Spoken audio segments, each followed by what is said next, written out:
You are imprisoned by your present concept. You're not behind bars. You're going to go home tonight and sleep as the woman, as the man you really want to be. So, you are in prison. Now look to the perfect law, the law of liberty, and persevere. Do not only be a hearer of what to do it, and you will be blessed in the doing. That's what the scripture teaches. Go home and read it. I am not misquoting. I am quoting accurately from the Epistle of James in the New Testament. And this is the story that I'm trying to tell everyone in the world. He said, I am not in prison. No, you're not in prison, not physically, but you are in prison. You may today need money. And you say, I'm still not like the fellows who are behind in Sing Sing. All right, you're not behind jail doors, but you are still behind in rent, behind in this, and the dunning notes from all the places where you charge. You are behind bars. You can't seem to find the necessary sum to pay them. All right. Look into the perfect law of liberty. That's the perfect law. Well, how do I do it? Rearrange the structure of your mind. That demagnetized piece of steel does not differ in substance from the magnetized, only the arrangement of its molecules.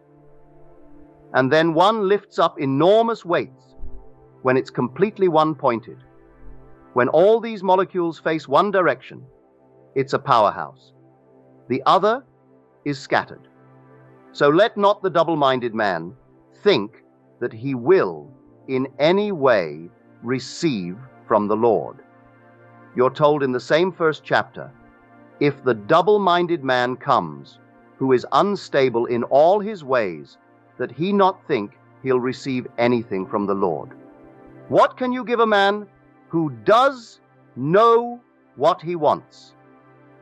I've gone into a restaurant just to prove this principle, sat down, and said to the waiter, what would you like for a tip? And he's embarrassed. I said to my friend, I'll give him what he wants, within reason. I'm not going to give him any $100 bills, but I'll give him, if he said, give me a $5 bill. I didn't order that, which warranted a $5 bill. And he was embarrassed and embarrassed and embarrassed, and all he expected was exactly what he got. He just didn't know. He just had no concept of putting something. Of course, he didn't know it, so how could he put it to the test? So, I am telling you, you rearrange the structure of your mind. That's all you do. It doesn't differ from Einstein's mind. It's only one mind. There's only one God. There's only one Lord. One body, one spirit, one hope, one Lord, one faith, one baptism, one God and Father of us all, who is above all, through all, and in all. If he's in you, that's the same one with the one body, the one spirit. So, I'm not using a different mind. It's the same mind but differently arranged.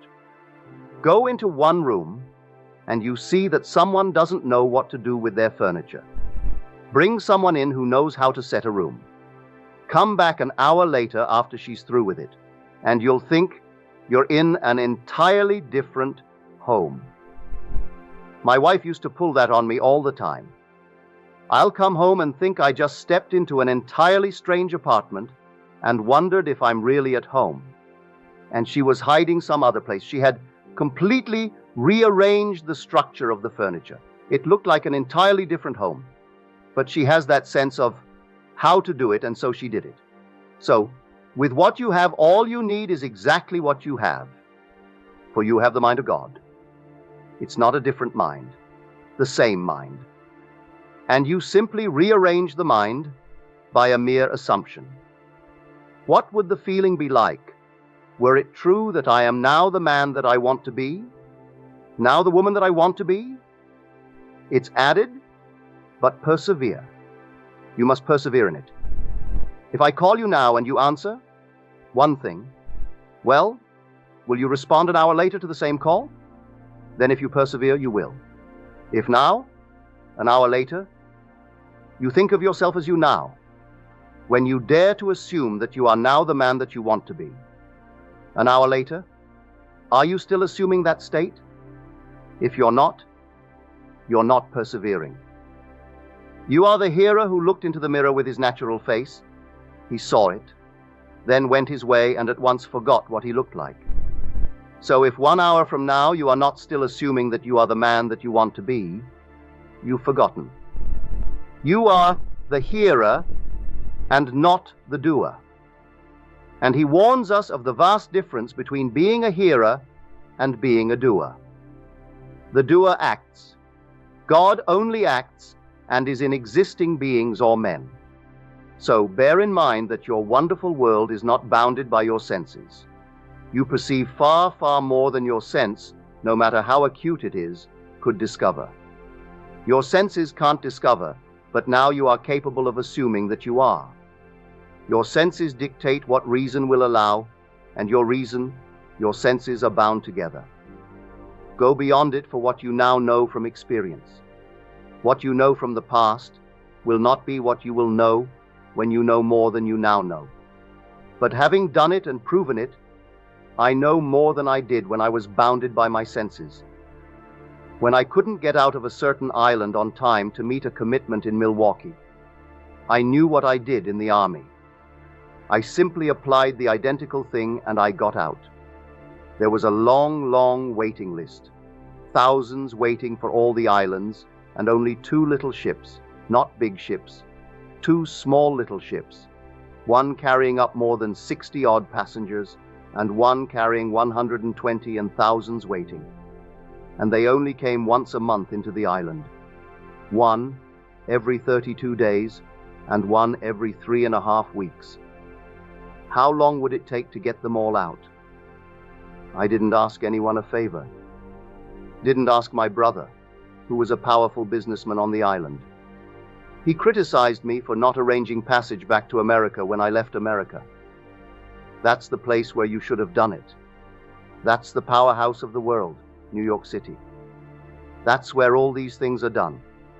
And you dare to leave New York City when you could arrange a round trip and you come here on a one-way ticket. Well, I didn't ask any favors from him or any favors from any member of the family. I simply did exactly what I did in the Army. And in 24 hours, I was called by the Alcoa Company and given my passage over thousands who were waiting.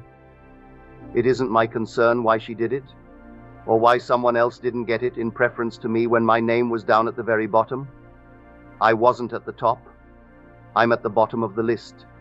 It isn't my concern. I looked into the perfect law, the law of liberty, and I persevered. I sat in a chair in my hotel room, and there I sat in the chair and assumed that I'm next to the boat. I'm climbing up the gangplank. That's before we had a deep water harbor. So, we had to go out to sea, maybe a half mile or a mile to sea on a little tender, and then take the gangplank and go up to the ship. So, I felt myself bobbing as you would on the ocean. And then moving up the gangplank, I could smell the rawness of the sea, got up to the top, and my mind wandered. I brought it back again and did it all over again. It wandered, brought it back to them again, and kept on doing it over and over until finally I did it. I fell sound asleep sitting in the chair, in the act of doing. Next day, Alcoa calls me and gives me my passage for my wife and my little girl. So I'm telling you from experience, it doesn't fail, but we must not simply be hearers of the word. We must be doers of the word. For if you are a hearer and not a doer, you deceive yourself, he tells you, for we are the operant power. This law doesn't operate itself. It doesn't care if you are good, bad, or indifferent. Look around the world. Who would think that tonight someone serving a life sentence in our jail is the same mind that sits in the White House? Who would think the one who sits now in the Vatican, that mind of the Pope, is the same mind of the one who is groveling on his belly, trying to kiss his hand? So on Sunday there'll be Palm Sunday, and they'll do all these things on Palm Sunday, the Holy Palms, and then comes Good Friday, then comes Sunday, and all this will go on and have all the show, fabulous show. And he who is being born on the backs of strong, strapping men does not differ from those who are his slaves, bearing him. The same mind, but they have rearranged their minds to be slaves. And he has arranged his mind to be the Father, to be Papa, the great Pope, same mind. There is only one mind in the world. There aren't two minds. That's why I can tell you. I know that when he stands before you, he will know you as his Father, and you'll know him as your Son. And because I know him as my Son, are we not one mind? Are we not one being when the same being who called me Father will one day call you Father? Are we not the same Father? The same mind, the same spirit, the same body, without loss of identity? So, I'm telling you tonight, try it. Try it every moment of time. You know tonight what you want to be. I don't care what you want to be. It's simply a rearrangement of the mind, and you rearrange the mind not through any study or any effort. It's simply a mere assumption. What do I want to be? Get it clear in my mind's eye. Well, then assume that I am it. Listen to the words in the book of Joel. Let the weak man say, I am strong. Let the weak man say, I am strong. That's in the book of Joel. Jehovah God. That's what the word would mean, Joel. You're called upon when you are down to assume that you are exactly what you want to be, not down, because you don't want to be there. You want to be as free as the wind. Well, assume that you are. May I tell you in a way that no one knows you'll become it, but you must persevere. And the word perseverance is true. If I don't believe it, well then 1 second later, I've turned back to my former state and become once more Lot's wife, the pillar of salt. Salt is a preservative in the old days. The only way to preserve something is to salt it. Not so long ago when I was a little boy, we caught fish, an enormous quantity of fish, because we didn't have these enormous fleets catching our fish. So we had fish to burn, literally burn. If they didn't get in before, say 3 o'clock in the afternoon, what did they have? They could either put it onto the dung heap and make dung out of it, or clean it up and salt it. So they cleaned it up and salted it. It would keep indefinitely, for we had no refrigeration. So you salted the fish, and we could have salt flying fish if you wanted it that way. But fish that were not consumed by sundown were discarded. Use it for bait the next day, or use it in the dung heap to fertilize the fields with it. So salt is a preservative. So when Lot's wife was turned to salt, she turned back and went back to her former state. And that is all that it means. You looked back and became a pillar of salt. You turned back to the state you said you would leave behind you. And looking back, you were salted. You are preserved in it. So turn away from what you really want to be. Turn back. You're going to be salted in it. So I ask you to leave what you are unless you like what you are. There are portions of what you are today that you like. All right, wonderful. There are other portions that you do not like. Well, you don't have to give up everything in your living room when rearrange the structure of it. Certain pieces you'll keep. You may change its location, but you'll keep it. The same thing is true with the structure of the mind. You'll keep certain things, and you let other things go. Take friends in your world who are not doing well, rearrange them in your mind's eye, and they're doing well. So put that part of the structure in your mind's eye. Rearrange the entire structure and dare to assume that it's true, and walk in that assumption. And that assumption, though at the moment is denied by reason and denied by your senses, if you persevere in it, it will harden into fact. This is the law of Scripture, that I came not to abolish, but to fulfill the Jewish law and the Jewish prophets. For there was no other Scripture in the first century but the Jewish Scriptures. So the word Jew is not placed before it to qualify it, but the only Scripture that he knew. He came to fulfill the Jewish law. He reinterpreted the law psychologically and showed them exactly how it's done. So go out and do not abolish anything. Simply fulfill it. Fulfill the law and fulfill the prophets. The prophets, when they're fulfilled, That's done by sheer grace. That comes by prophets. And no one's going to stop it, may I tell you. But you could go on living in a state that you do not wish in this world, but in spite of that, you will still receive the promise, because it isn't given to the one who is rich and denied the one who is poor. But why remain poor and bat your head out morning, noon, and night against the inevitable blows in this world? I hope you do not wish for money for the sake of money. But if you need money, well, then apply this law. What would the feeling be like if it were true that I was now free of this pressure, free of it? Dare to assume that you are, and then persist in that assumption. And that assumption will harden into reality. So, this is my lesson tonight.